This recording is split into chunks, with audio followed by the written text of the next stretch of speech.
Well, I don't like to do things the way that everybody else does them. Like, I want to do them different. And I want to think outside the box. And I want to live, I don't want to be on my deathbed and think, oh, if only I would have done that thing that I wanted to do. Like, I want to do it now. Because you never know what's coming. And I don't want to have any regrets in life. Yeah.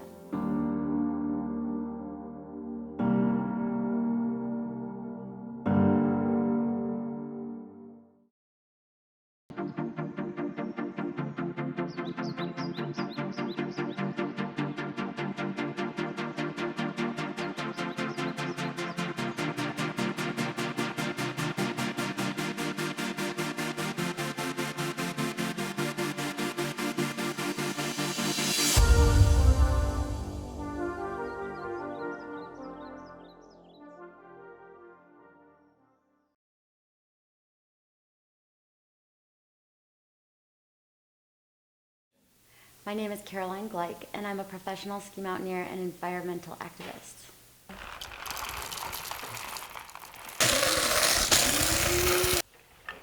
I think I'm over. My mom and dad, my mom especially, thought it was really important that I learned how to ski. And for her and her family, it was like her grandfather was a champion ski jumper at his local hill. It's a great lifelong sport. And so it was a family tradition from when I was a very young child. Both my parents, I mean my mom especially, she put me on skis for the first time when I was 18 months old. My two older brothers are very close in age, so they were probably more competitive, and then I was always like kind of the runt of the family. Like, I was really small always. And so it was always like, well, when you get bigger, then you can go skiing with them. And then I never really got that much bigger. So yeah, I mean, I definitely was competitive, and I always wanted to keep up with my brothers.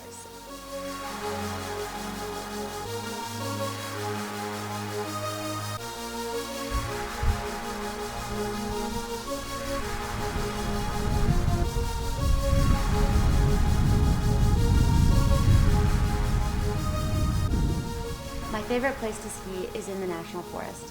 What's really special about playing in the National Forest, whether it's climbing or hiking or skiing, is the sense of adventure and exploration.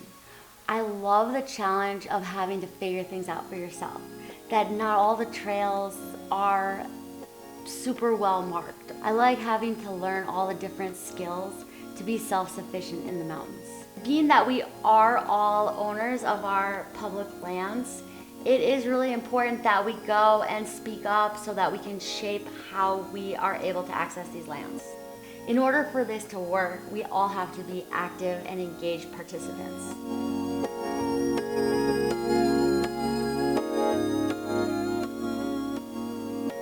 There is a federal review process going on, and you can get involved and share your story, and you can influence the shaping of our public lands for future generations.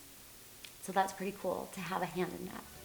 And so it's like not really going above and beyond, but I think it's kind of our basic duty as American citizens to try to learn more about this stuff and to get involved with it. One of the things that I've learned about how to give effective feedback to these federal land management agencies is that what really matters sometimes is the micro story, like what's happening at the micro level, at the trailhead, on the trail, with interactions you've had with wildlife or other users. And so coming to the table to share those stories can have a big effect on the outcome. And so it's cool to see that something that you just like experienced on a hike one day could help to shape public policy. Participating can also be a lot of fun.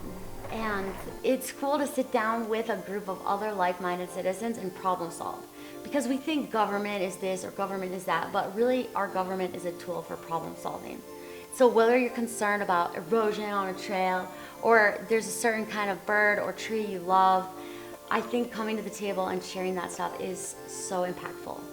It's like if you were trying to decide with a group of people where you wanted to go out to eat, and if you don't say what your preference is, then it's hard for you to complain if you didn't get the choice that you wanted because you weren't there to show up for that decision. If we don't speak up for our interests, then other people will.